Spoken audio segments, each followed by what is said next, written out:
शाम 3 बजे national conference और सरकार की हिमायत कर रही जमातों के अरकान असेंबली की ज्वाइंट मीटिंग होगी।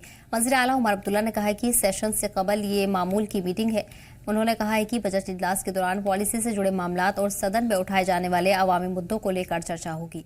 बता दें कि ज्वाइंट मीटिंग से कबल एनसी और कांग्रेस अपने अपने एमएलए के साथ भी मीटिंग करेंगे। इन मीटिंग्स में असेंबली में पार्टियां अपने हिकमत अमली को लेकर चर्चा करेंगी। मीटिंग में स्टेटहुड का मसला भी उठ सकता है। जेकेपीसीसी के सदर तारिक हमीद कर्रा ने कहा है स्टेटहुड की बहाली को लेकर नेशनल कॉन्फ्रेंस और कांग्रेस अपने तरीकों से कोशिश कर रही है। ये पहली बार ऐसी मीटिंग नहीं बुलाई गई है। हर सेशन से पहले मीटिंग बुलाई जाती है। सेशन के हवाले से बात करेंगे। गवर्नर साहब का खुतबा है 3 तारीख को, 7 तारीख को बजट है।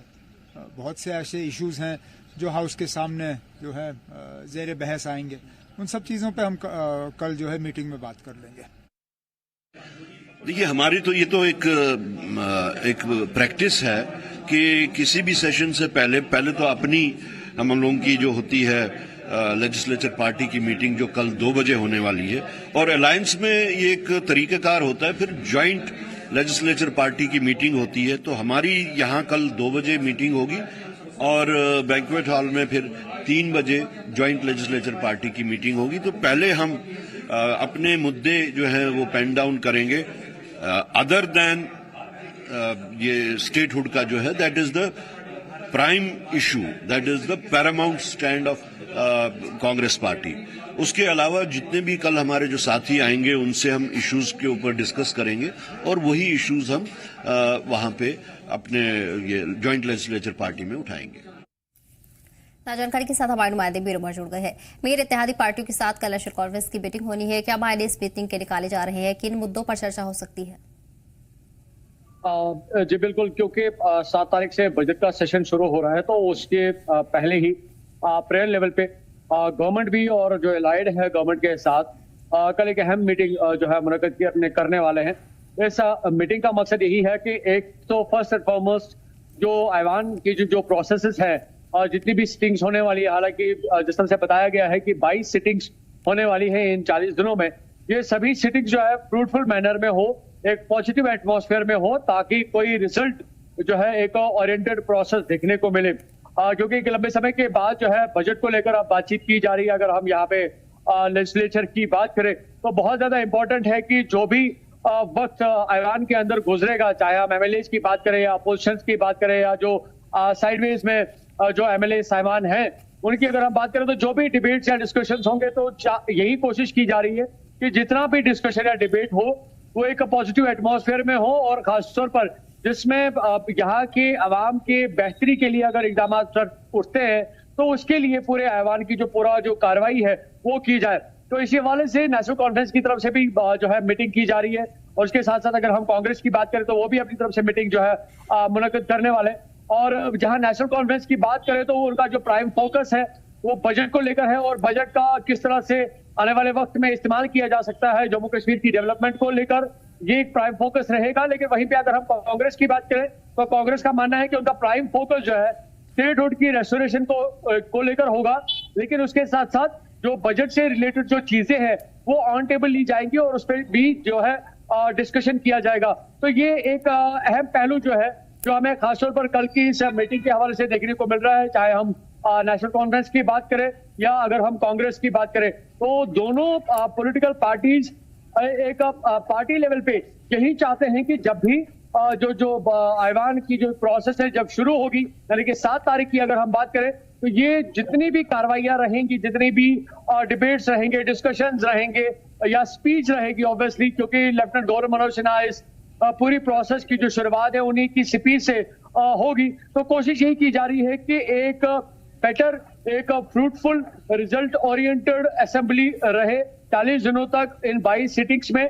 और जिस तरह से बजट को सेंटर की तरफ से एलोकेट किया गया है, हालांकि कुछ कमियां उसमें देखने को मिली है, लेकिन उन सभी चीजों को कैसे एक पॉजिटिव स्टेट में कंडक्ट किया जा सकता है, एग्जीक्यूट किया जा सकता है, ताकि बेटर लेवल पे जो है रिजल्ट निकले बजट से। तो इन सभी चीजों को लेकर जो है फोकस करके इन मीटिंग्स को कंडक्ट किया जा रहा है, ताकि जो आने वाले वक्त है असेंबली के वो बिल्कुल एक पॉजिटिव एटमॉस्फेयर में कंडक्ट किए जाए। जी बिल्कुल। मीर, वही अगर मसलों की बात करें तो फिर भी क्या अनुमान लगाया जा रहा है इत्तेहादी पार्टियों की तरफ से, क्या मसाइल रखे जा सकते हैं, किन मसाइल को तरजीहात पर उठाया जा सकता है? क्योंकि कांग्रेस की इन दिनों बात करें तो कांग्रेस का अहम जो मुद्दा है वो स्टेटहुड बना हुआ है। well, देखिए, अगर हम स्टेटहुड को, अगर हम सोशल चीज को कुछ सेकंड के लिए अगर साइड करते हैं, लेकिन उसके बाद अगर हम इंफ्रास्ट्रक्चरल लेवल पे जम्मू कश्मीर को देखें तो अभी कई सारी चीजें जो है जिनको डेवलप करने की जरूरत है, या इस तरह के पॉसिबिलिटीज या एवेन्यूज को क्रिएट करने की जरूरत है, जिससे हम ओवरऑल डेवलपमेंट जम्मू कश्मीर की देख सकते हैं। जहां पे हम अनएम्प्लॉयमेंट की बात करते हैं, वहीं पे ड्रग्स को कंट्रोल करने की बात करते हैं, वहीं पे हम यहाँ पे एम्प्लॉयमेंट जनरेशन प्रोग्राम्स के हवाले से इंफ्रास्ट्रक्चर को बढ़ाने की बात करते हैं, वहीं पे हेल्थ सेक्टर को मजीद बेहतर करने की कोशिश कर रहे हैं। साथ साथ वहीं पे अगर हम देखें तो गवर्नमेंट स्कूल्स में बेटर एजुकेशन प्रोवाइड करने की हम बात कर रहे हैं। यहाँ पे वुमेन एम्पावरमेंट की बात की जा रही है, यूथ जनरेशन जो प्रोग्राम्स हैं उनको ऑर्गेनाइज करने की बात की जा रही है। या कई सारे ऐसे मामला हैं जो कि जम्मू कश्मीर के साथ जुड़े हुए हैं। इनफैक्ट अगर हम पानी की बात करें तो यहाँ पे वाटर को डेवलप कैसे किया जा सकता है, इसकी अवेलेबिलिटी को कैसे मजीद क्रिएट किया जा सकता है, क्लाइमेटिक जो डिस्प्लेसमेंट्स जम्मू कश्मीर में हो रही हैं लगातार, उससे कई सारी चीजों पे जो है असर पड़ रहा है। चाहे हम एग्रीकल्चर की बात करें, फ्लोरिकल्चर की बात करें, हॉर्टिकल्चर की बात करें, वाटर स्कैर्सिटी की बात करें, या जो एक सस्टेनेबल इकोसिस्टम है उसको कैसे डेवलप किया जा सकता है, इलेक्ट्रिसिटी को कैसे मजीद जनरेट किया जा सकता है, चाहे वो सोलर वेज हो या वो हाइडल वेज हो। तो कई सारे मामला, कई सारे मुद्दे अभी जम्मू कश्मीर के साथ जुड़े हुए हैं, जिसमें और ज्यादा बेहतरी लाने की कोशिश की जा सकती है। तो खासतौर पर ऐसा अनुमान लगाया जा रहा है कि इन दोनों मीटिंग्स में इन सभी चीजों को जो है ऑन टेबल लिया जा सकता है, इस पे कहीं ना कहीं पे कोई डॉक्यूमेंट फ्रेम किया जा सकता है। इनफैक्ट अगर हम असेंबली की बात करें तो अभी तकरीबन 80 बिल्स यानी कि 80 बिल्स के हवाले से रिपोर्ट्स आ रही हैं जो कि ऐवान में लाई जा सकती हैं, और 800 के आसपास क्वेश्चनर्स रखे गए हैं। तो अभी एक बहुत काम करना बाकी है। शायद इन बिल से या इन क्वेश्चन से या इन डिबेट या डिस्कशन से या इन मीटिंग से एक ऑब्वियसली एक रिजल्ट ओरिएंटेड जो एक कंक्लूसिव, जिसको हम गवर्नेंस कहते हैं, या बजट को लेकर जो डिसीजन देखने को मिल सकते हैं, वो उसमें काफी ज्यादा मदद कर सकते हैं। तो जिस तरह मैं कह रहा था कि कई सारी चीजें हैं जिनको ऑन टेबल लेने की जरूरत है। अगर हम जम्मू कश्मीर के पूरे सिस्टम को देखें, मैकेनिज्म को देखें, पॉलिटिकल लेवल पे या गवर्नमेंट लेवल पे या सेंटर के लेवल पे या एडमिनिस्ट्रेटिव लेवल पे कई सारे मामला को उठाने की जरूरत है, जिसको लेकर करंट गवर्नमेंट भी काम कर रही है। हालांकि अपोजिशन का भी मानना है कि वो इन सभी चीजों को लेकर जो है अपनी मुदाखलत भी ऐवान में दिखाएगी। लेकिन वहीं पे जो बाकी यहाँ की हमारी रीजनल पॉलिटिकल पार्टीज है, उनके भी कई सारे सवालात हैं जिनको लेकर जो है डिस्कशंस हो सकते हैं। वहीं पे अगर हम कांग्रेस की बात करें तो उनका मानना है कि प्राइम फोकस उनका स्टेटहुड की रेस्टोरेशन को लेकर होगा, लेकिन स्टेटहुड की रेस्टोरेशन के साथ साथ जो ओवरऑल स्ट्रक्चरल डेवलपमेंट है जम्मू कश्मीर की, पॉसिबिलिटी है कि उस पर भी बात की जा सकती है। जी बिल्कुल। मेरे पास इसके अलावा शैडो कैबिनेट को लेकर भी चर्चा इन दिनों देखने को मिल रही है बीजेपी की तरफ से। जिस तरह कहा जा रहा है कि जम्मू कश्मीर असेंबली के लिए शैडो कैबिनेट को लेकर चर्चा इन दिनों देखने को मिल रही है, क्या तफसीलात उस पर मिल रही हैं? जी बिल्कुल।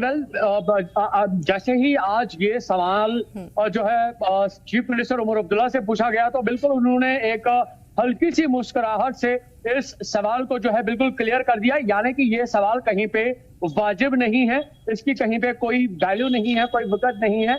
तो ये उनका मानना है कि जो अपोजिशन पार्टीज है उनका मानना है कि वो स्टेटमेंट्स दे सकते हैं, उसमें कहीं पे कोई दिक्कत नहीं है। इनफैक्ट नेशनल कॉन्फ्रेंस के और भी 2 MLAs हैं, चाहे हम स्पोक्स पर्सन तनवीर सादिक की बात करें या MLA हजरत बल अली मोहम्मद सागर की बात करें, सलमान सागर की बात करें, तो उन्होंने भी कहा कि पॉलिटिकल पार्टीज का मानना है कि वो अपनी लेवल पे कुछ भी स्टेटमेंट्स दे सकते हैं, लेकिन वो स्टेटमेंट्स ऑन ग्राउंड पे कितना प्रेजेंस रखते हैं, कितनी विजिबिलिटी रखते हैं, वो मैटर करता है। तो इस बात को बिल्कुल चीफ मिनिस्टर ने क्लियर कर दिया कि ऐसी कहीं पे कोई बात नहीं है, कोई गुंजाइश नहीं है।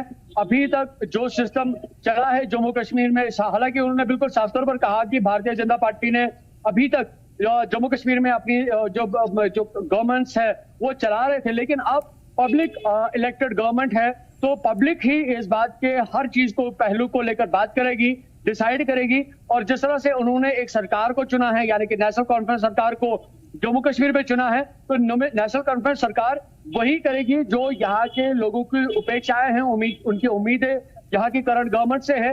तो इस तरह के जो स्टेटमेंट्स हैं वो कहीं पे वैलिड नहीं रखते हैं। इन सभी स्टेटमेंट्स की खासतौर पर जिस तरह शैडो कैबिनेट का लफ्ज आया है, इसकी कहीं पे कोई ग्रिप नहीं है, कोई गर्थ नहीं है, कोई विजिबिलिटी नहीं है और कोई स्टैंड नहीं है। जी ठीक है, मेरा बने रही हमारे साथ, पढ़ेंगे अगली खबर की। श्रीनगर में national conference leader Tanvir Sadiq ने बीजेपी और पीडीपी पर हमला करते हुए कहा है कि ये दोनों पार्टियां अवामी मुद्दों से ध्यान भटकाने की हर मुमकिन कोशिश कर रही हैं। इस मौके पर तनवीर सादिक ने मीडिया से बात करते हुए कहा है कि अगर स्टेटहुड बहाल नहीं किया जाता है तो इसके लिए हमारे पास प्लान बी और सी भी तैयार है। उन्होंने कहा कि इससे पहले बीजेपी और पीडीपी की सरकार थी, लेकिन वो शराब पर पाबंदी लगाने में पूरी तरह से नाकाम रही, लेकिन अब एक नया शोषा निकाला जा रहा है।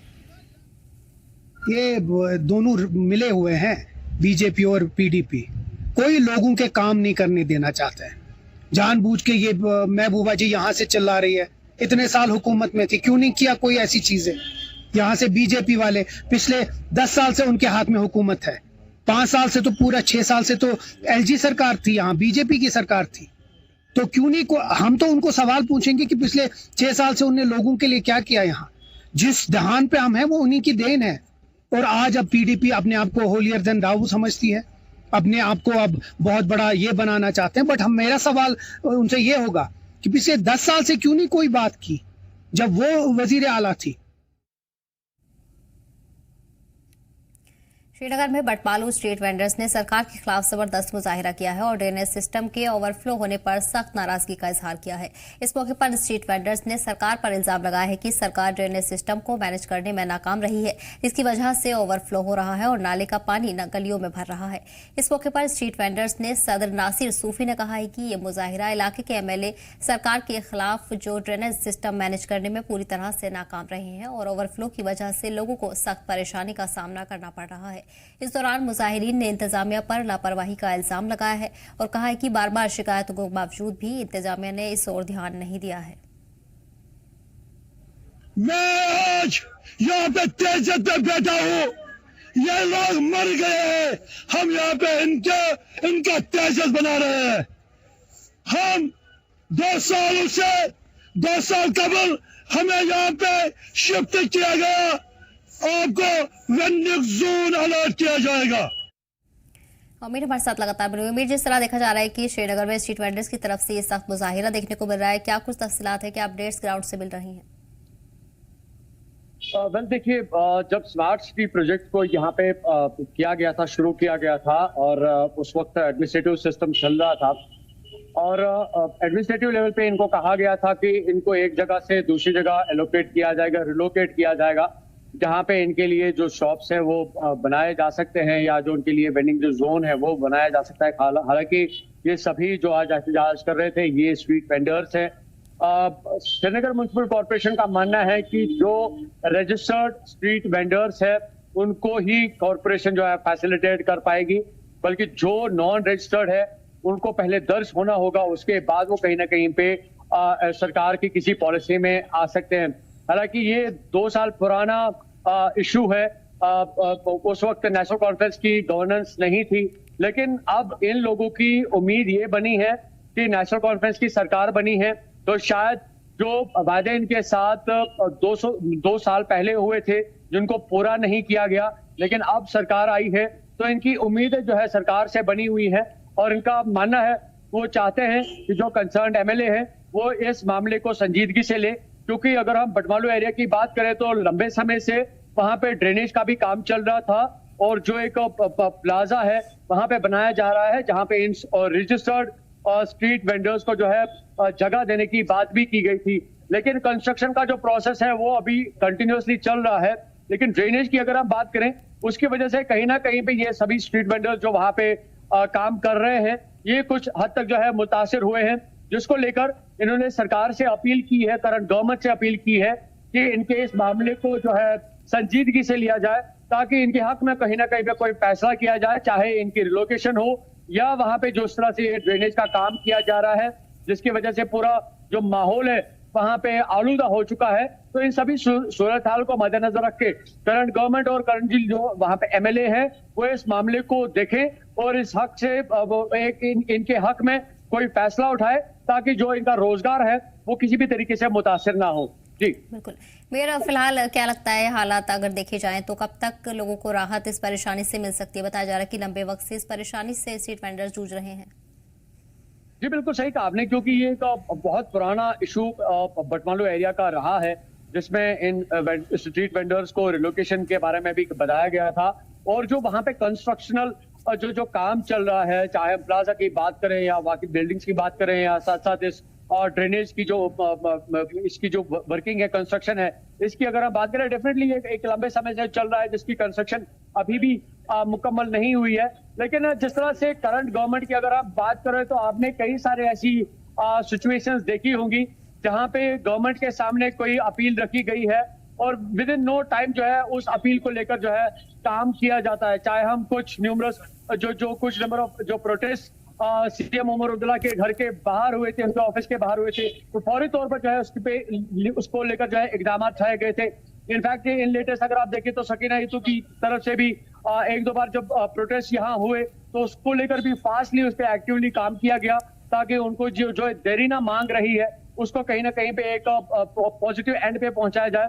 उसी तरह से आज जिस तरह से इन वेंडर्स ने एहतजाज किया है, इनकी भी वही मांग है कि जिस तरह से सबके साथ जो करंट गवर्नमेंट है पासली जो है काम कर रही है, उसी तरह से इन वेंडर्स के हवाले से भी कोई इकदाम उठाए जाए, ताकि ना सिर्फ इनका रोजगार वहां पे मुतासिर हो, बल्कि जो एक एनवायरमेंटल एक पोल्यूटेड एटमॉस्फेयर जो क्रिएट हो चुका है, उसमें भी कहीं ना कहीं से जो है कंट्रोल किया जाए। लेकिन इसमें एक बड़ी चीज जो इन्वॉल्व है वो श्रीनगर म्युनिसिपल कॉर्पोरेशन है, जिनकी एक बड़ी जिम्मेदारी बन रही है कि ये सभी सिचुएशन को वो देखें और जिस तरह से इनके साथ कमिटमेंट्स की गई हैं, चाहे इनके अपने अलग पर्टिकुलर जोन में जहां पे इनको एलोकेट किया जाएगा, रिलोकेट किया जाएगा, उसकी अगर कंस्ट्रक्शन में डिले है, उसको अगर जल्द से जल्द जो है कंस्ट्रक्ट किया जाता है, तो शायद ये जो इनकी डिमांड्स है ये ऑटोमेटिकली फुलफिल हो जाएंगी। और साथ साथ जिस तरह से ड्रेनेज की बात चल रही है, अगर ड्रेनेज के साथ जो मुंसलिक डिपार्टमेंट्स हैं वो प्रोएक्टिवली इस पे काम करते हैं, तो शायद ये जो चीजें अभी इवॉल्व हो रही है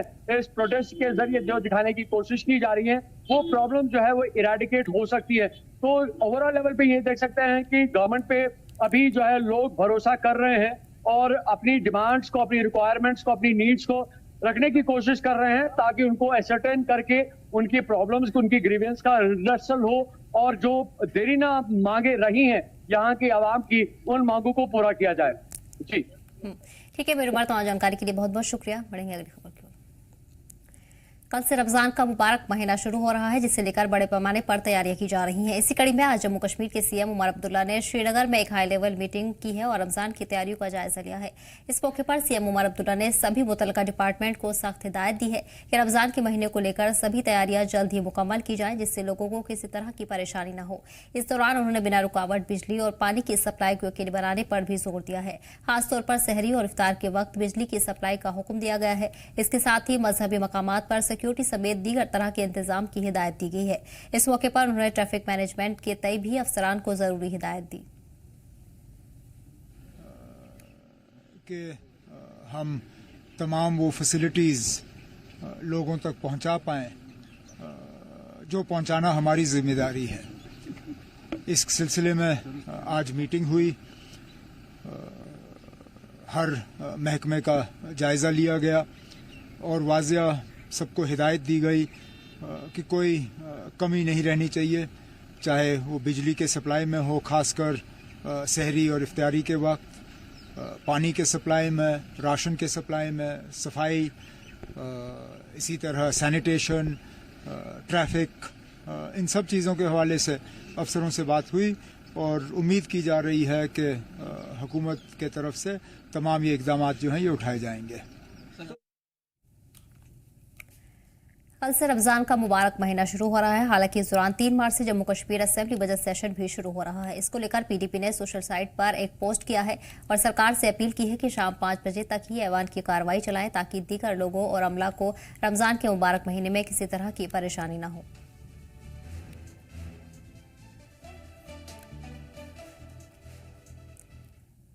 श्रीनगर में उर्दू के मशहूर प्ले राइटर जाहिद हुसैन की तरफ से एक ड्रामा प्रोग्राम का इनेकाद किया गया। पागल कौन के नाम से इस ड्रामे को मुश्ताक अली अहमद खान ने डायरेक्ट किया। ड्रामा को देखने के लिए बड़ी तादाद में शायकीन ने शिरकत की। वहीं इस मौके पर ड्रामा के डायरेक्टर मुश्ताक अली अहमद खान ने कहा है कि ड्रामे को लोगों ने बेहद पसंद किया है। साथ ही हमारी कोशिश है कि हम लोगों तक ज्यादा से ज्यादा पहुंचे, जिससे कि ड्रामे को देखने के लिए लोग बड़ी तादाद में शामिल हों। हमने एक शो इसी ड्रामा का कल भी किया था एसपी कॉलेज में, तो मीडिया से, पब्लिक से और खासकर एसपी कॉलेज के स्टूडेंट्स ने बहुत साथ दिया। भरपूर हॉल भरा हुआ था, वहाँ का स्टाफ भी देख रहा था, अच्छा लगा हमें। और कुछ हमारे थिएटर के लवर्स और थिएटर एंथुजियास्ट भी थे वहाँ पे, बहुत अच्छा लगा कल का शो।